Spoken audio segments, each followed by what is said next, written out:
Good afternoon, everyone, and thank you for joining us today. My name is Lindy Ruano, and I am with Eastern Seals of Southern California and the Disability Tribe Initiative.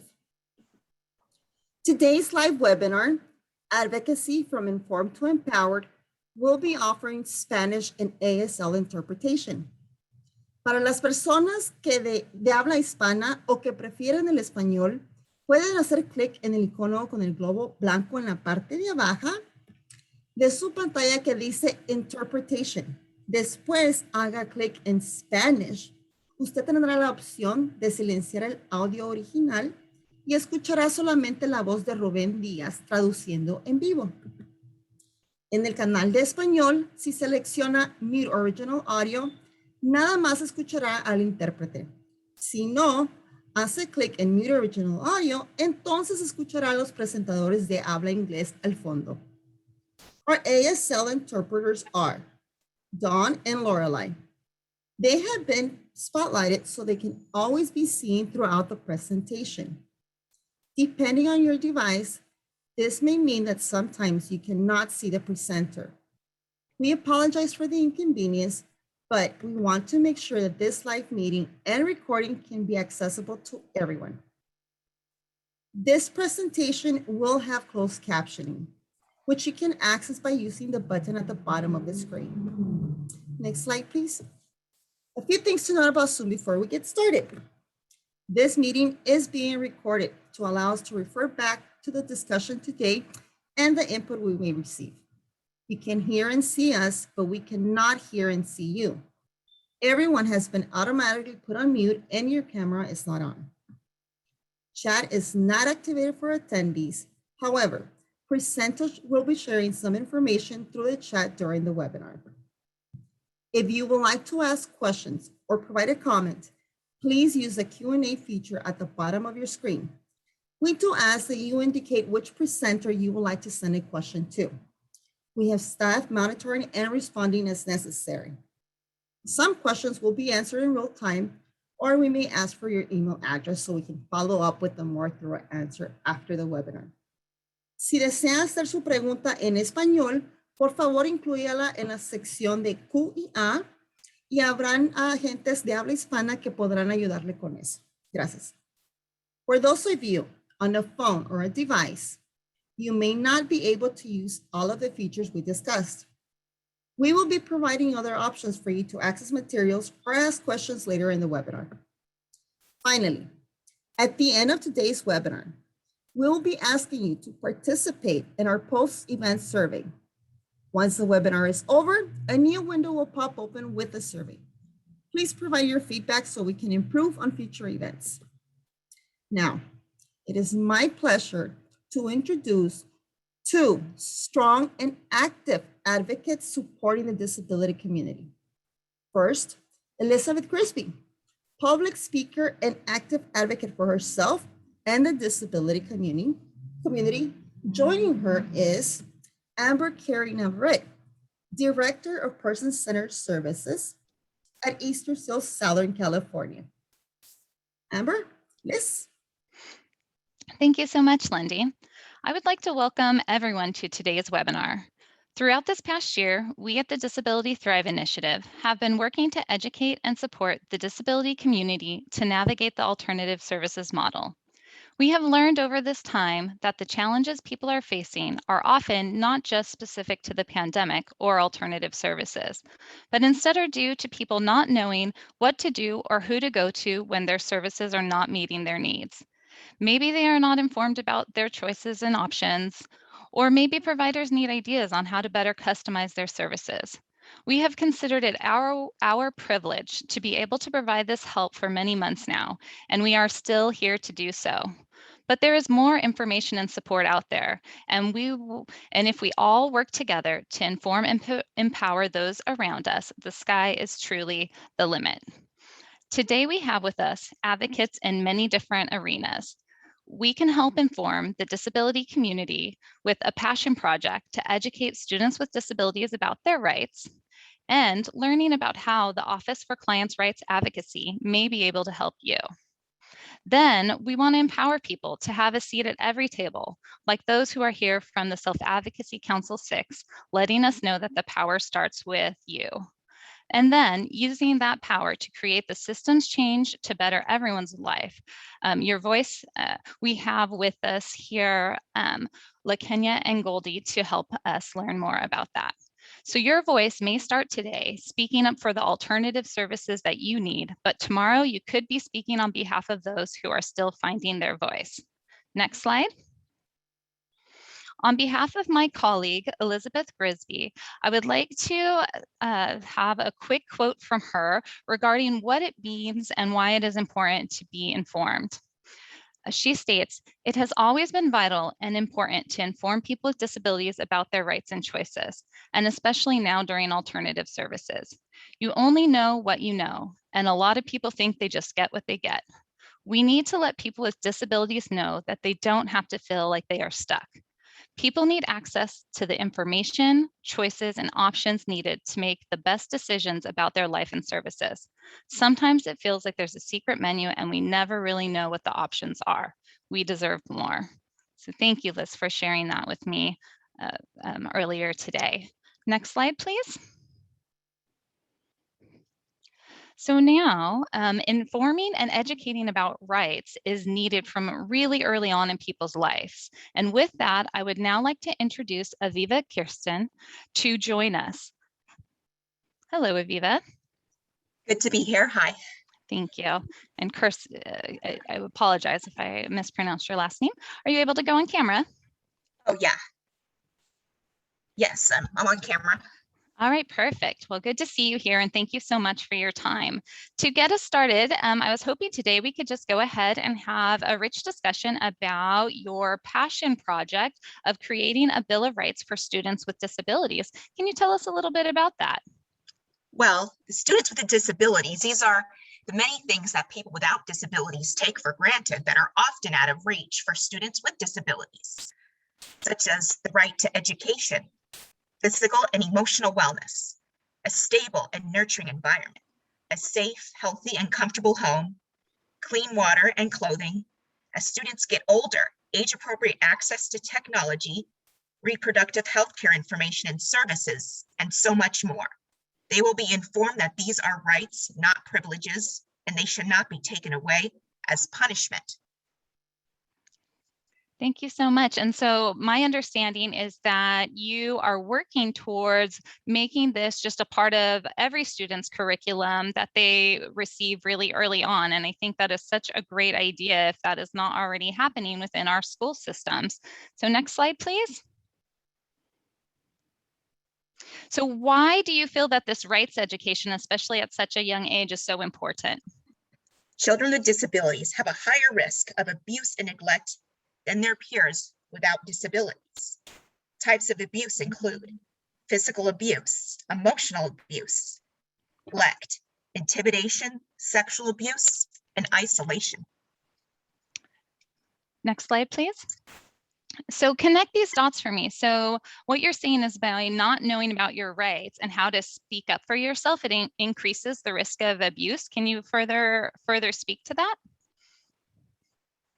Well, people with disabilities may be seen by abusers as weak, unable to assert themselves, and less likely to report abuse.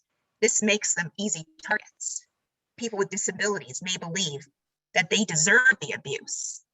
Many people with disabilities are afraid that they will not be believed when they report abuse. Right, so it does make sense that if you are educated about your rights and speak up for yourself, that could then help to start to prevent these rights violations and worst off, even abuse here. So the studies are showing that those are a lot of the reasons that not knowing your rights may lead to abuse. So what else have you learned and found out that being part of a strong community, how does that help protect rights? Is another way you can protect your rights and prevent abuse is being active in your community and having more people you trust to go when you feel something is wrong. People with disabilities are often isolated and dependent on a small circle of friends or caregivers for critical support, including assistance with basic physical needs. These same caregivers are often the abusers, which poses a difficult decision for the victim who was required to choose between the potential for continuing abuse and an uncertain future. Also, people may have limited access to police, advocates, medical or social services representatives, or others who can intervene and help.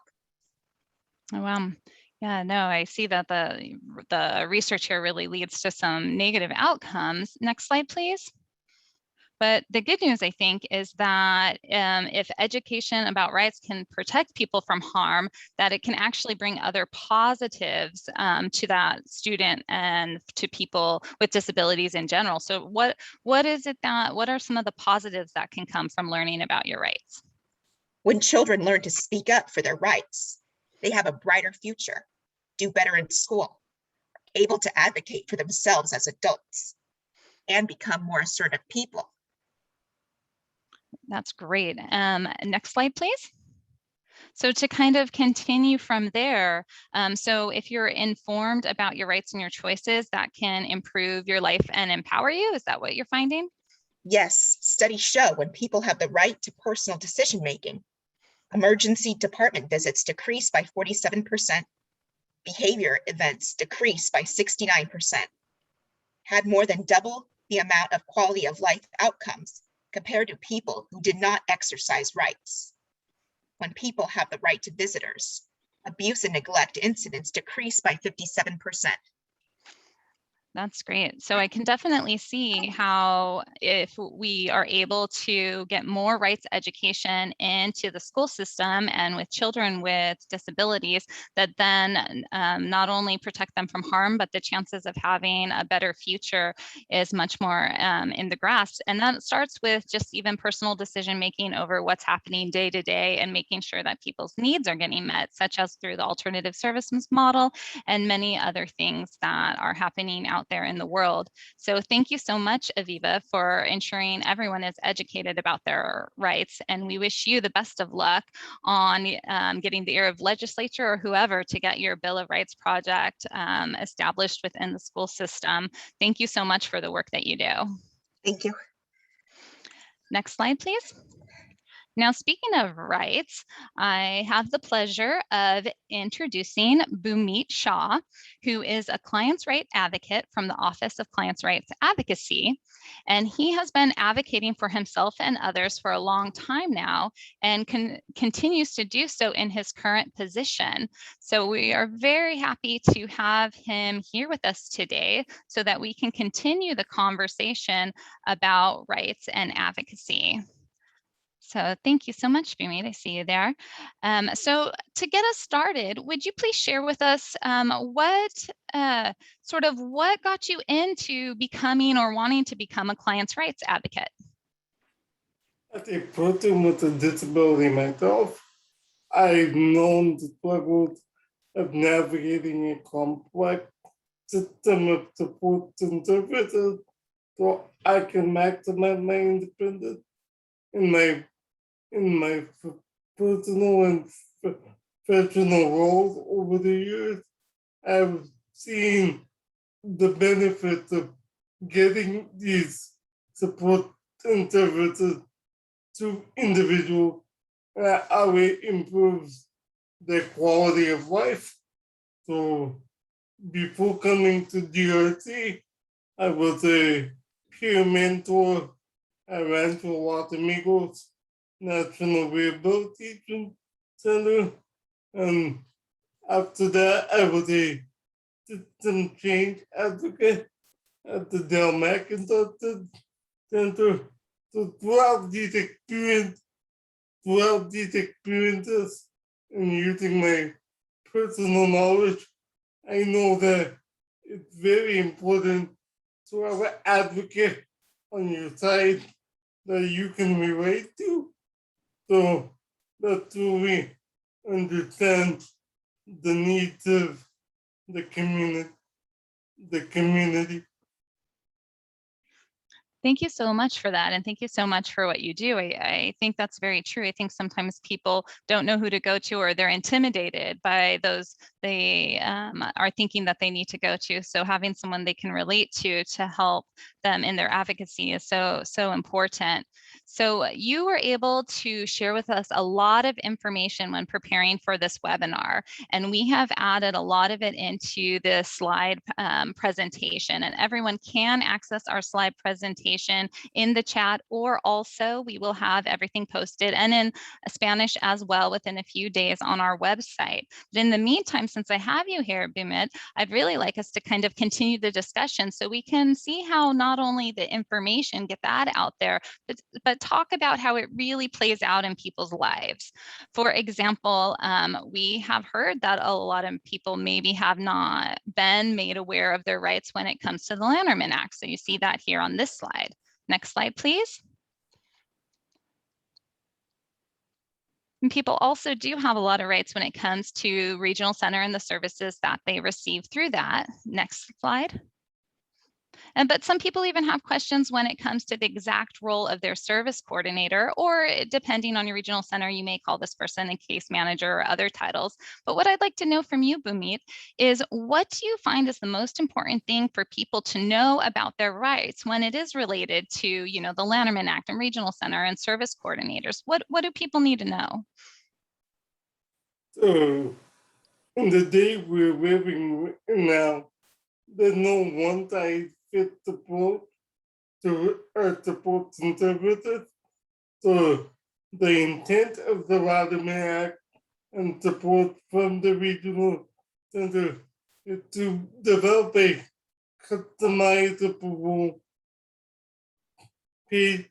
person-centered plan so that we can all be actively involved in our community and increase our independence and productivity.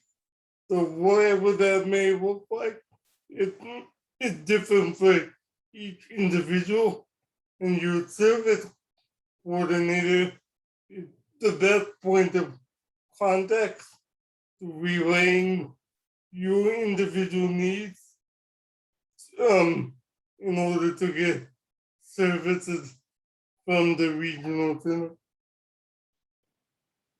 Right, absolutely. And I think you even have it in here that people even have the right to request a different service coordinator if they feel like that will be a better match for them. So I don't know if people always are informed of all of these rights or the important roles of each of these different things, the LANTERMAN Act, Regional Center, and their service coordinators. So it is so important to start with this first step of getting informed. So thank you for all the information you've provided, as well as just kind of letting us know what really is kind of these key takeaways that we need to know. So next slide, please. So really what people tend to advocate for is what they need in their daily life. And particularly people's needs may have changed quite a bit since COVID-19. And some people may not realize that they still have choice over their services even during this time. And I know we at the Disability Thrive Initiative have been assuring people that their rights continue and they still have choices to their alternative services as well. Can you tell us what the purpose of kind of day-to-day services and supports are for the people, the clients of the regional center, and do they still have the same rights and choices now as they did before the pandemic? Absolutely, they have the same rights and choices now and before the pandemic and in the future. The goal is to develop that person-centered plan so that each individual can thrive in the community, and the plan should evolve over time. So what's good for me 5 years ago may not be appropriate for me now. And also looking at the generic resources that are out there in the community, because regional center services are only geared to certain people with certain disabilities.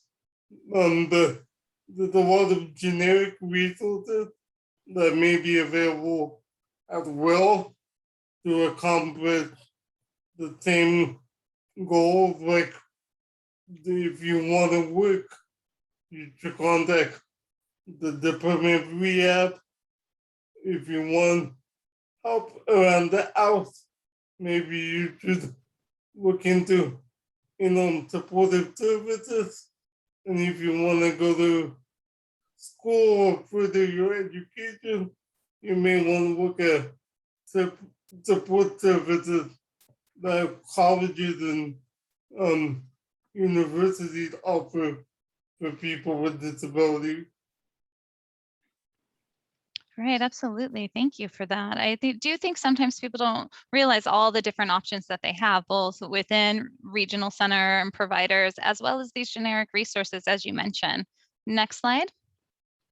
So in the next two slides here, we just have some examples of some of the different types of supports and services people may be eligible to receive, because sometimes people don't know what's out there, and having a little education in this is helpful to get informed. Next slide, please.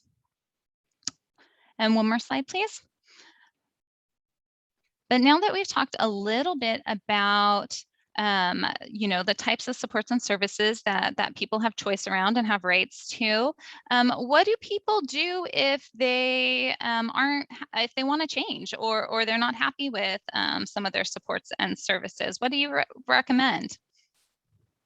I would recommend talking to your service coordinator and expressing your individual need, and getting documentation from other professionals and other people that know you, that support why you need these services or modification in services.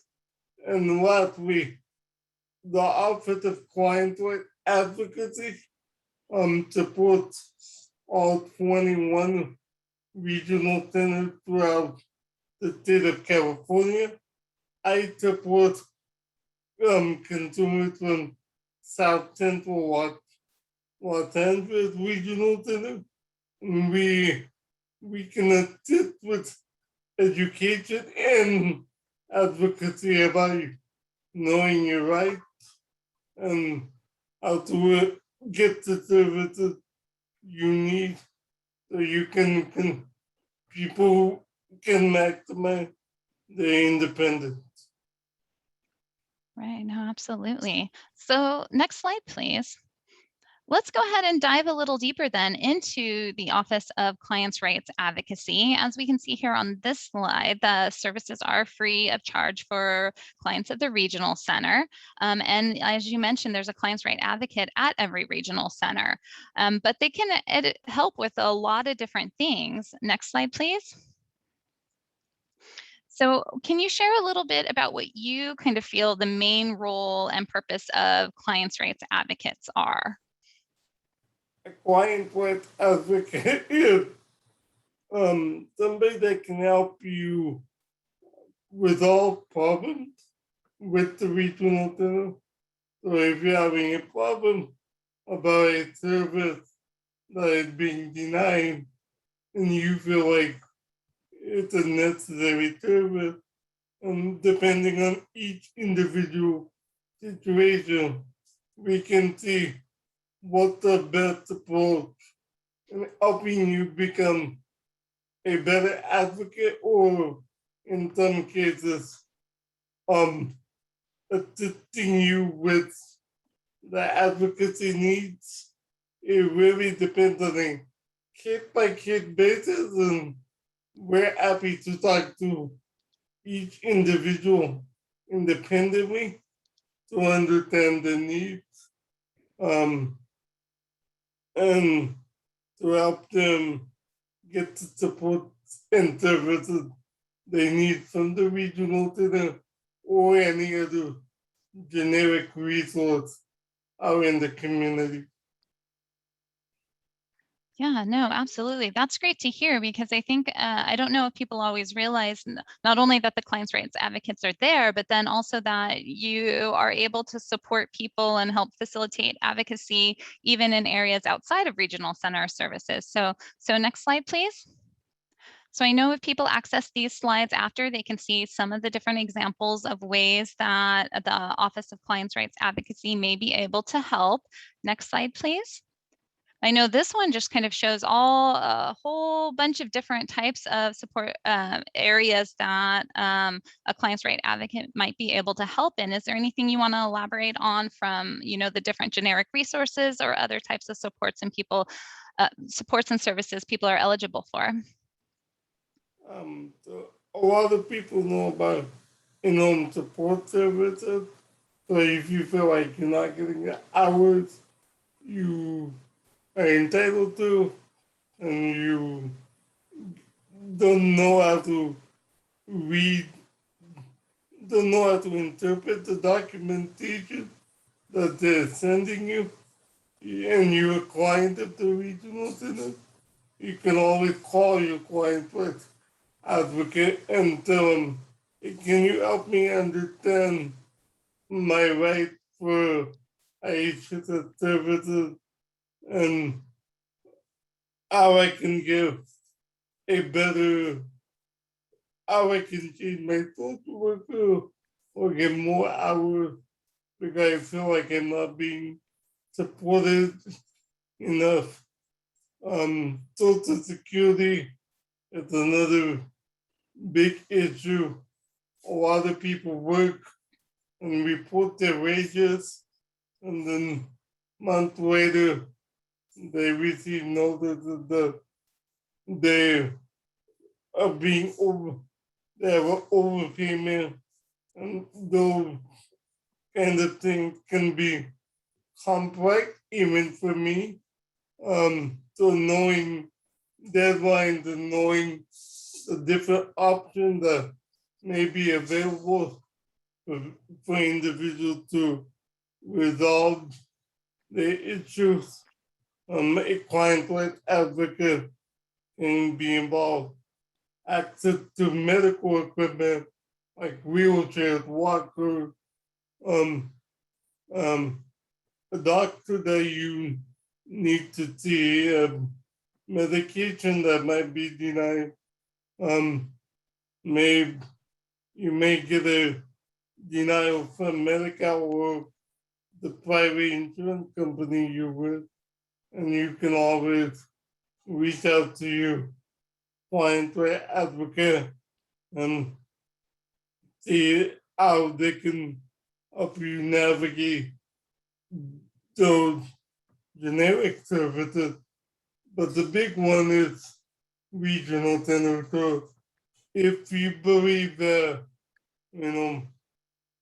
a service that is requested and not being authorized by the regional center, and you believe that it would increase your quality of life, and if you can prove that having these services will make a ton of difference in your day-to-day activity, we at client-led advocacy can help you build that case with the regional center. As a client of the regional center, I know without the support and services I receive from my regional center, I couldn't be active in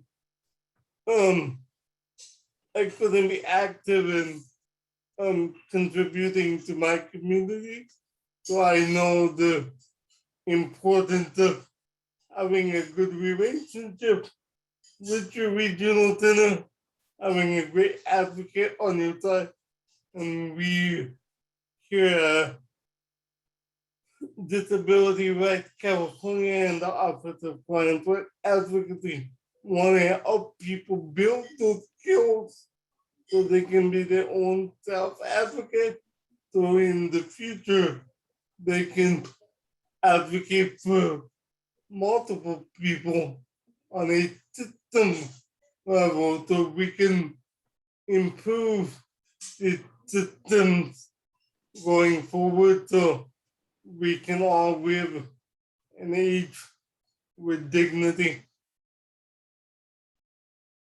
Oh, absolutely. Thank you so much for all of the work you do and everything that you just said, because 100%, I think that's why we're even doing this webinar here today is, starting with your own voice, but then, spreading that voice to be able to create the change that is needed within systems or organizations. So before we let you go, though, from our discussion, I'd just love to know, now that we know of all the great things that clients' rights advocates can help with, and Disability Rights California, why they're there for everyone.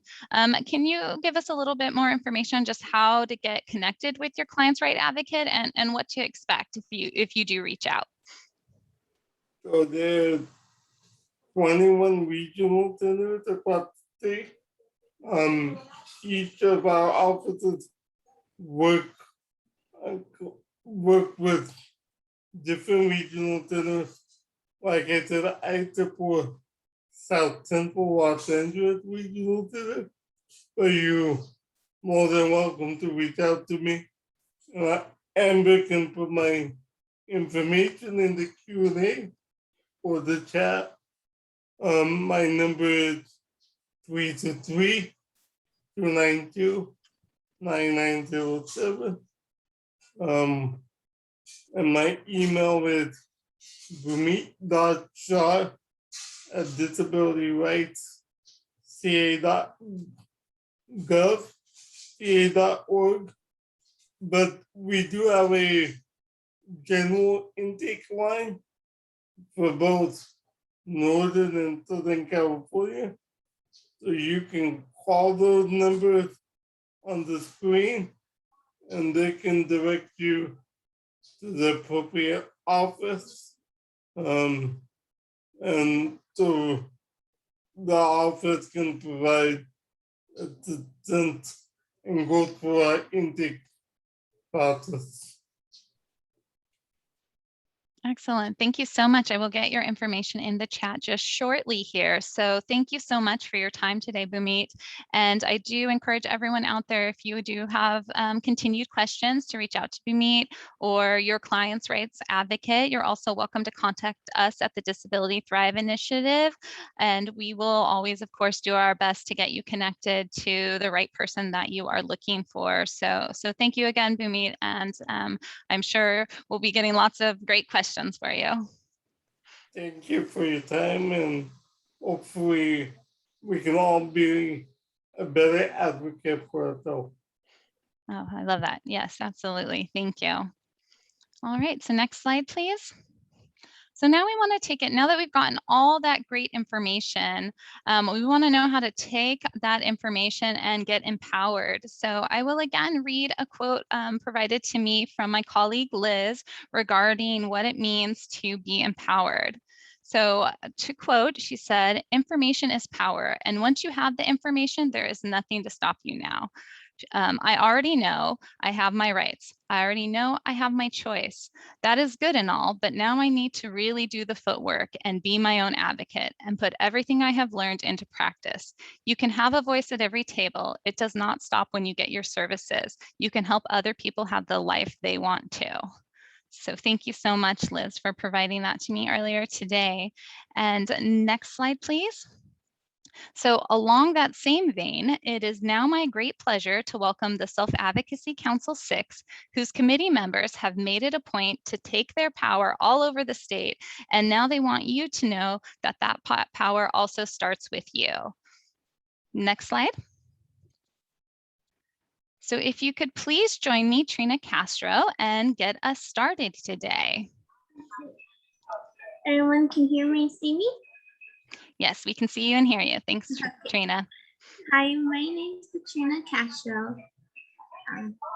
I am the chair for Self-Advocate Council 6, SAC6 for short.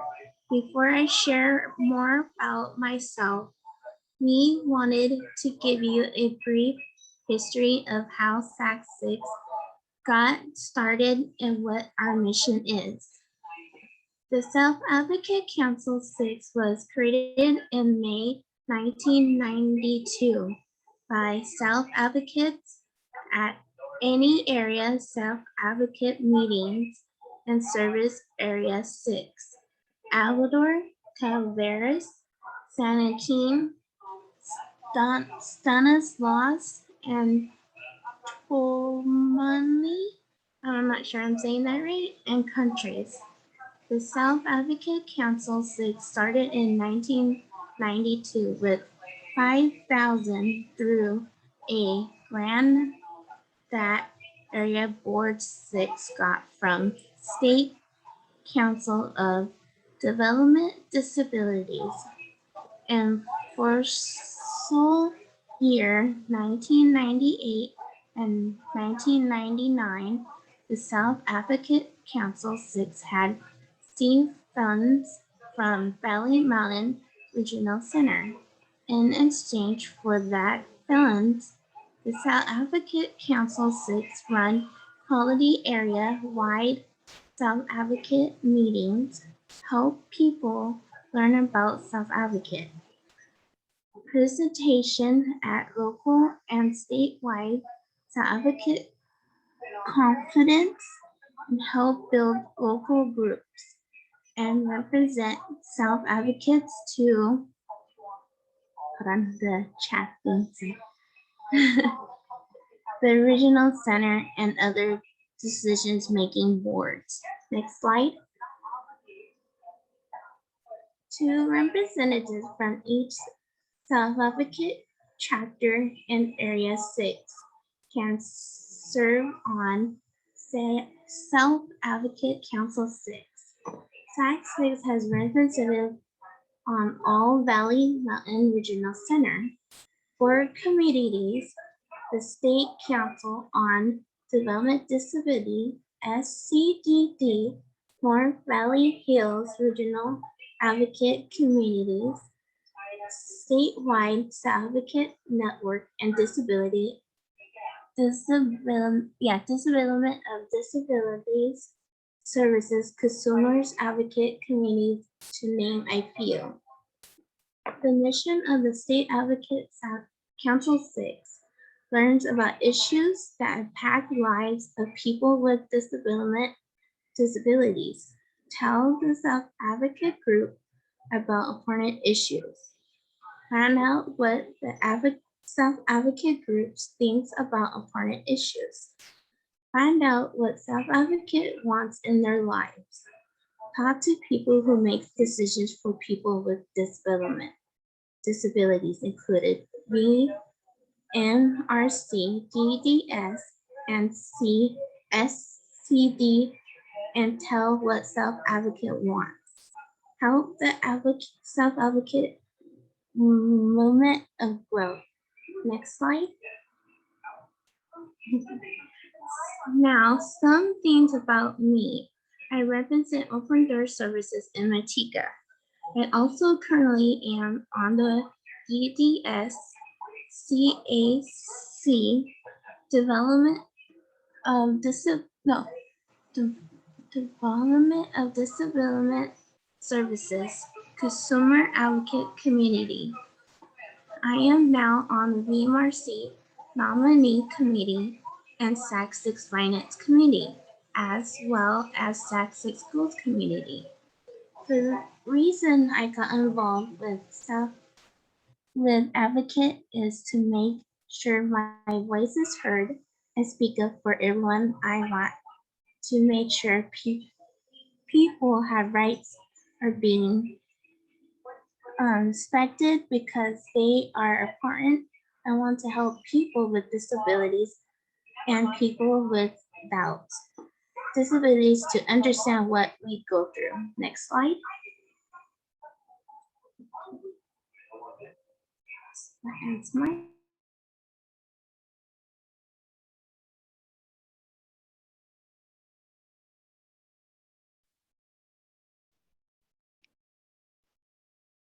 Okay, welcome, Crystal.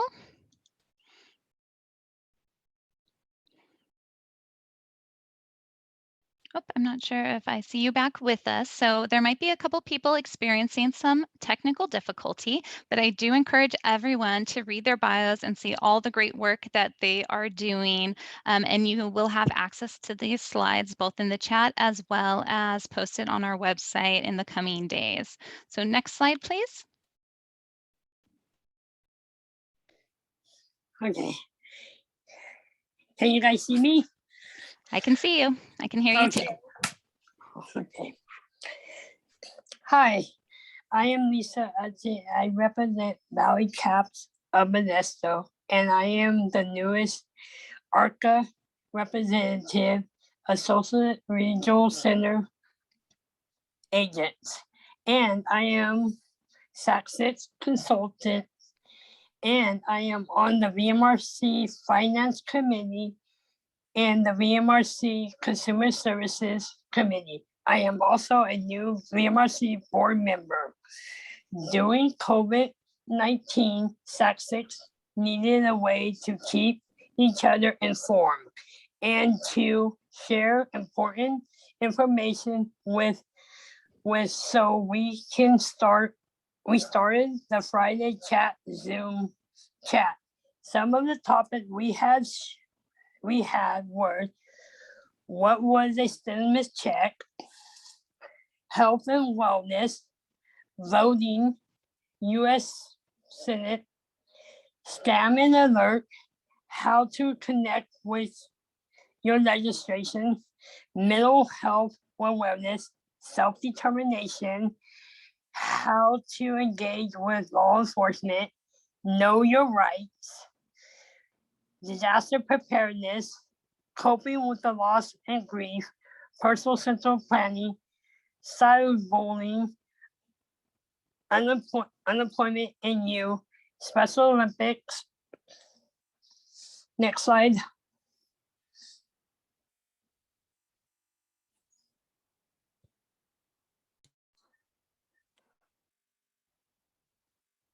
Can you hear me? Yes, we can. Okay. Hi, welcome. My name is KERSTIN Williams. I'm the SAC6 treasurer. I'm on the Self-Determination Committee, SCDD, RAC Choices Committee, and I go to PCS in Stockton. The reason I got involved in self-advocacy is to help people have their voice heard. My advice to anyone who would be to never give up on your dreams. Next slide.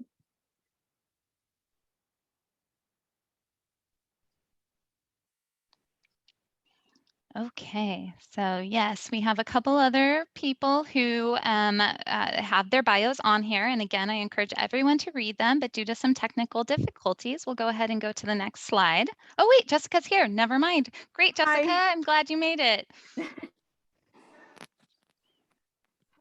My name is Jessica QUESADA. My advocate to everyone is to speak up. Always do you best and remember a teamwork. Makes the dream work. The SAC6 services. As the consumer advocate for a body Martin Regional Center, and I am sensitive to be a SAC6 consultant. I am also lead number 2 the VMRC board. I am very grateful and proud to be on this board and have my voice heard.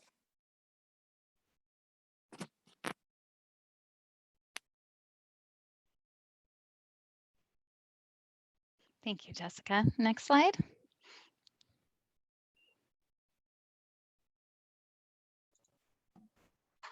Body Martin Regional Center Services. SAC6 consultant to be was supported by a Valley Mountain Regional Center. Please welcome the Export Director of University, Tony Anderson, to say a few words. Thank you, Jessica. They're always so good at making sure I say just a few words. So, and I'll make sure I stay within my limit. This is a great pleasure to be on this, so thank you so much. I wanted to explain sort of how South Advocacy Council 6 and Valley Mountain Regional Center engages with each other and how SAC 6 makes Valley Mountain Regional Center better. You heard earlier that we have a contract with SAC 6, and they do amazing work throughout our entire 5-county area, which was mentioned earlier. They at different times you may find a rights violation in a licensed program someplace or in some setting, and there are different times where they will go and they will sit with the individual and get more information from them and help them communicate what the violation of rights are. And so that's a real individual type of activity that they're involved with in our region. We have the contract with SAC 6. So within that contract, they have an office in the building. And some time ago, it was pretty far away in the building, in our main building. So we moved it. Now they're now on the top floor, right by my office. Keep an eye on me and let me know if anything that they're hearing in the field that I need to be aware of immediately. And they're very good about that. We have then monthly meetings with the leadership, and the leadership of SAC 6 is an elected body. And so this elected body gets together, meets with me, the director of the regional center, and we go over a variety of different topics that are important to them. We also review, you heard that they're on the committees of our board. We made sure, very similar to what Elizabeth's quote was, that to have a seat at every table. And SAC 6, by design, has a seat at every table. In our bylaws, we've written in there that there will be a member of SAC 6 who will be an active, fully participating individual member of each of these committees that serves on the board of directors. And when we had that meeting with them, with the director, they go over how that's going to make sure that they are getting all of the supports that they need so that they can be actively involved in they're able to communicate exactly what they need to communicate. One of the most prepared board members I've ever seen, and one of the most prepared committee members that we have in our system. So very impressive, the work that they do. I also attend their meetings when they have their elections. It is democracy in action, and their speeches are beautiful speeches, highly competitive, and it's something that you want to see. They have large meetings with 500 people in them on a regular basis. They give me a little bit of time to speak, and then they've given me now some time each week. It's the weekly SAC 6 chats where they've had 60 some of these meetings every week. So it's a great honor. And then they also participate as a community partner in our PPE events. We've done weekly testing clinics throughout the COVID. We've had 16 vaccination clinics. They have been there participating and helping to serve the community. Food deliveries, and this Choices Conference that you heard about is an amazing conference with about 500 people in our region, and they're an active participant organizer on that. So it's just a great honor that I get to work with all of these individuals. And again, these are well-prepared advocates who study, and they know what they want to talk about when the meetings come up and when the agenda items come up in those meetings. So that's another important aspect to advocacy. So that's it. That's all I want to add. Well, thank you so much. Thank you to you, Tony, and thank you to all of the SAC 6 committee members who were here with us today on the webinar. I feel that your model truly does live the quote, nothing about us without us, and it should be replicated across the state and regional centers, provider organizations everywhere. So thank you for all the great work that you do and making sure that you do have a seat at every table. Now that we have all had that great information on the power each person has, it's time to talk about using that power to create systems change. Today we have Goldie House, Quality Control Specialist with the Disability Action Center, and LaKenya Pitchford, Systems Change Advocate with the Service Center for Independent Life, here to motivate us to create that change. Thank you for being here today. Thank you for having us. Next slide.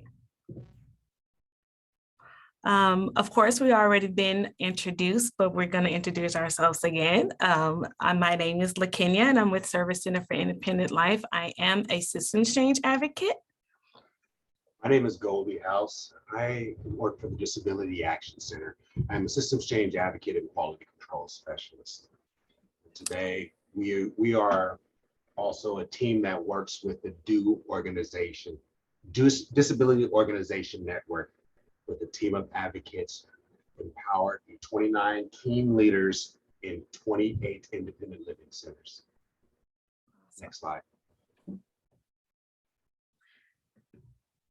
So overcoming obstacles, building self-empowerment. So the systems change advocate transforms obstacles in the society through a few ways. One, through individual and systems advocacy. So individual advocacy is also known as self-advocacy, in which we've been hearing throughout our webinar today. And that's the ability to effectively communicate, convey, negotiate, or assess his or her own interests, desires, needs, and rights. And the systems advocacy is an effort to change policy, rules, or laws which determine how services are provided. Also, change through or transform change through group interactions and individual and political involvement. If a group or a client's rights are violated, the advocate can assist with outlining all personal, administrative, and legal rights. With every situation, there are procedures and protocols that should be followed. We help set up an action plan in order for us to achieve the goal and create a better protection for the community or that individual obtaining advocacy. Next slide. The systems change advocate's role comes in two parts. One, the advocates teach self-advocacy skills to an individual or a group, learning self-advocacy. So you can do an individual who is wanting to be self-empowered to go and figure out a grievance, learning processes for applying or replying to a denial. Or you can have a group setting which teaches a whole group how to communicate their issues and wishes to maybe their city council members or other individuals in the community that they want to convey their issues with. Advocates also provide information and empower the client. Advocates listen to concerns and issues.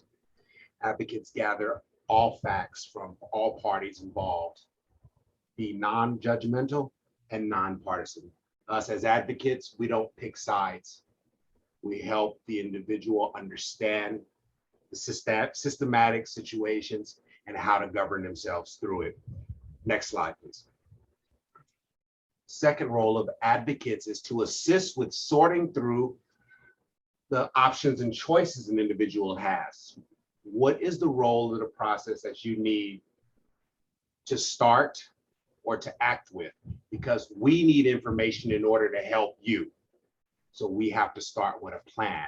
We must also give referrals to other options and expertise that is available in the area in which you're seeking information or understanding in or guidance.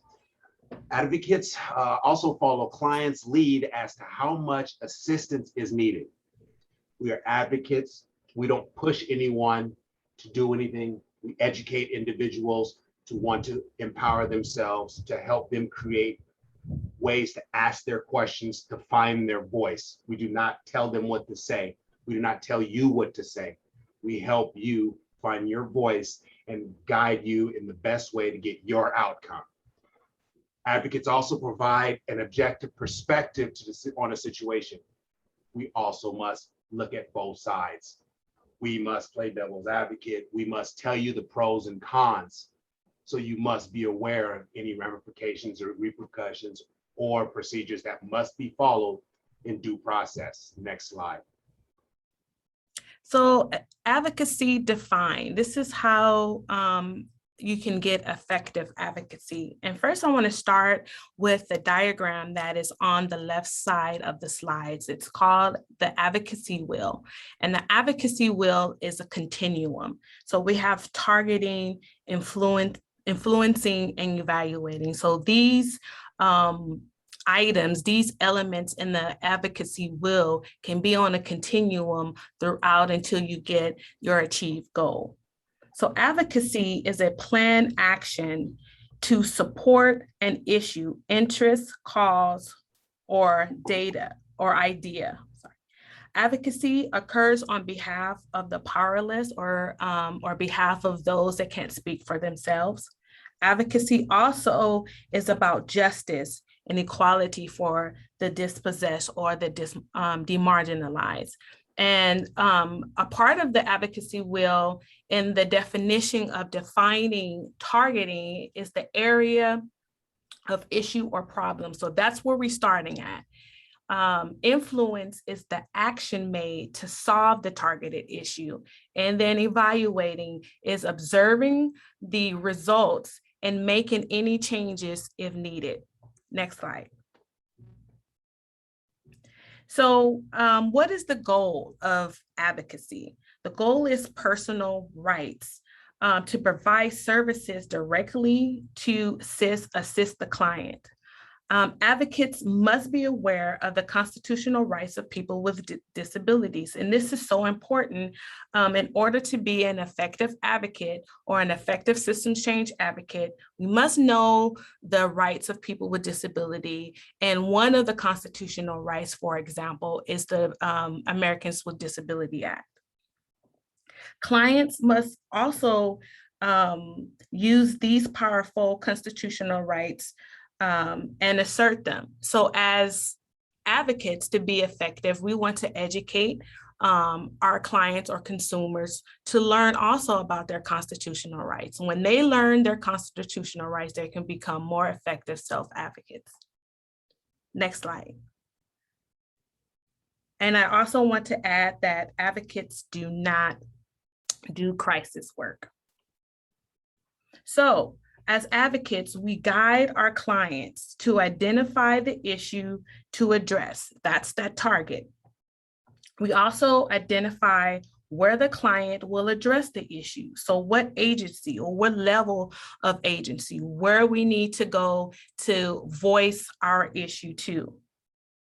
Implement the plan. So that's influencing. So as we connect with our consumer or client, as we talk about their issues, we want to make a plan of how to address that issue or problem.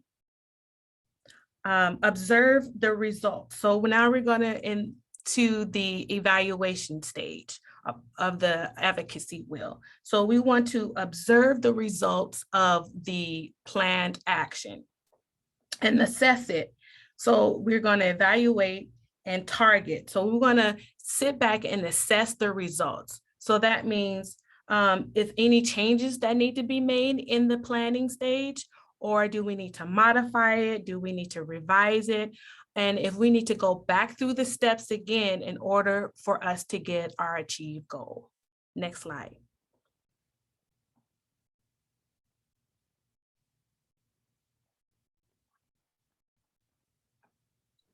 Another form of advocacy comes from healthcare management.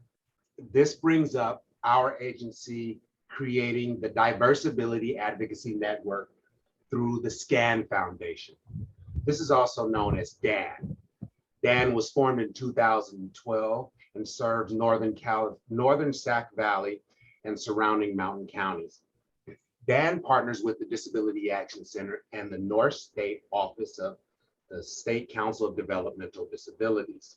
DAN works directly with county agencies, community-based organizations, and health plans throughout the region. The DiverSABILITY Advocacy Network's primary focus is to serve as a reliable rural county source of information about long-term services and supports, LTSS.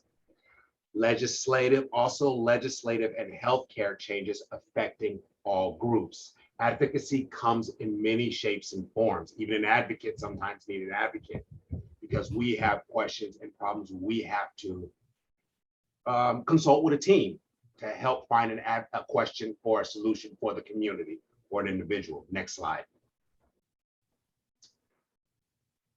DiverSABILITY, the DAN network also advocates for older adults and persons with disabilities to support the continuity of care and ensure that new long-term services and support systems are accessible to all. In 2018, DAN created the Leadership Voices on Healthcare Direction Town Hall Forum, events focused on reforming regional healthcare. We get healthcare specialists and panelists created to speak on the issues in the community or your regional area that needs to be addressed. We take the community's input. We have people like Anthem Blue Cross, we have Ampla Health, we have Passages who deal directly with other agencies who cannot reach out or grab information, who needs their voice being heard. So we created a platform where we have town hall and forum. You're welcome to join us at any time and information can be provided. Next slide. Another form of advocacy comes in the form of emerging aging and disability resource connections, the partnership.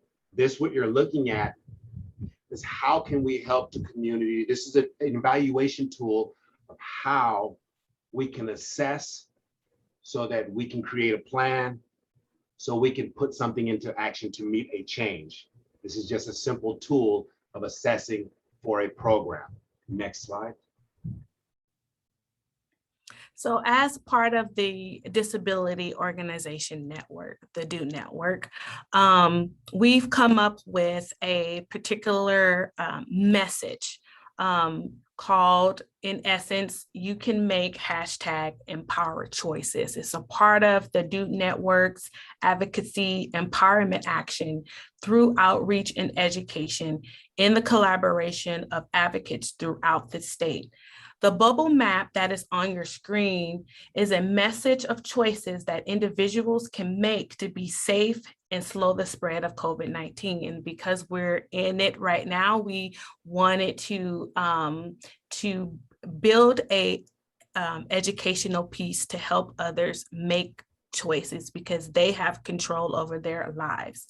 So in the bubbles have a few of choices that you can make to be safe. Wear a mask, get vaccinated, stay informed, make a safety plan, stay connected, and get treated.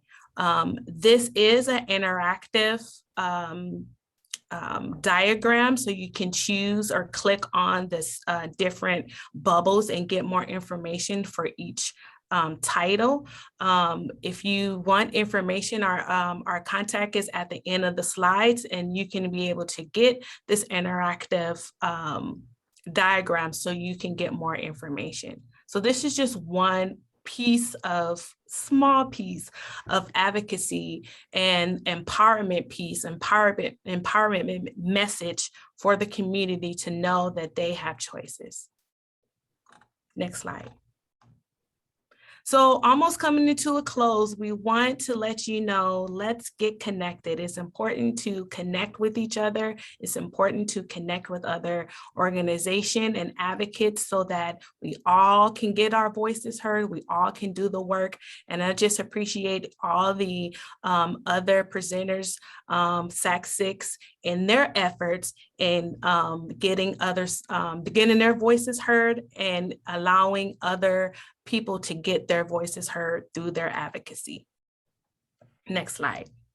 If you would like to reach any of us or LaKenya or the DO Network, you do not have to be an advocate to sign up for the DO Network. We want people to become and stay informed.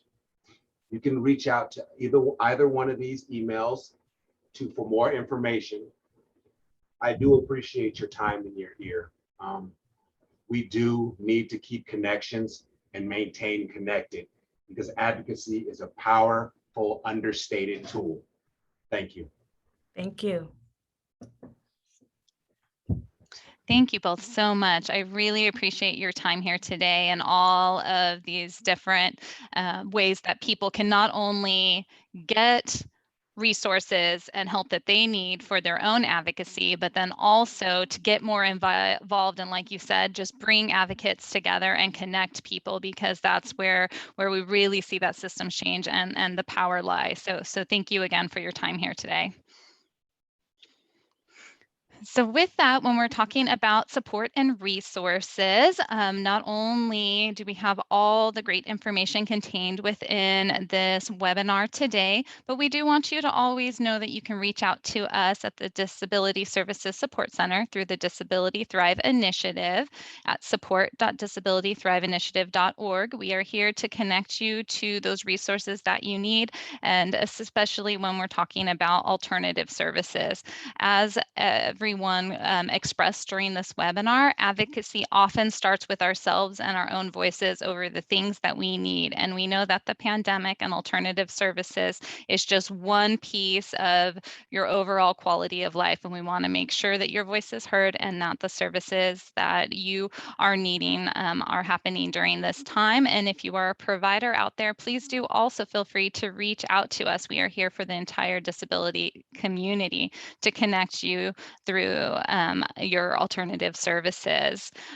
In addition to that, we are hoping that this webinar today not only possibly inspires some thoughts of advocacy, either for yourself or to get involved in some of these advocacy organizations or others out there, get a seat on those committees or at every table that makes decisions in our lives, but also to be able to motivate everyone to do something. So whichever part of the disability community you are, there is always something that we can do. There's some way we can get motivated and take some sort of action, because together we can really help each other and we can really make a difference, as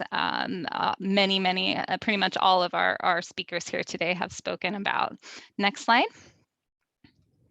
We have a few resources in multiple languages also contained within these slides. So if you are in need of advocacy resources or want to get more involved in advocacy yourself, please do check out our slide deck, both either from the chat or on our website. Next slide. We have a few in Spanish as well as, next slide, multiple languages. Next slide. We will be continuing this conversation about rights and advocacy this Friday at noon at our Lunch and Learn. You can register for that at lunchandlearn.disabilitythriveinitiative.org. So if you leave today just with ideas or thoughts or motivated or questions, we hope to see you Friday at noon so that we can further explore and take a deeper dive into all the different topics we have covered here today. Next slide. We also have our next webinar coming up It is October 13th, and it will be the start of our series, Alternative Services and Beyond. The October's webinar will focus on the home and community-based services settings role, because like alternative services, HCBS emphasizes individualization, flexibility, and choice. You can register now at webinar.disabilitythriveinitiative.org. Next slide. You can find many more of our resources on our website, disabilitythriveinitiative.org, and get signed up for our email updates at signup.disabilitythriveinitiative.org. Next slide. So we thank you all again for joining us here today. Please feel free to reach out to us. Our contact information is here on the slide, and we want to thank all of our interpreters and closed captioning services today. We couldn't do it without you, and we want to make sure everyone has access to this important information. And finally, we ask that you take a minute to fill out our survey when you go. So thank you, everyone, and have a great night.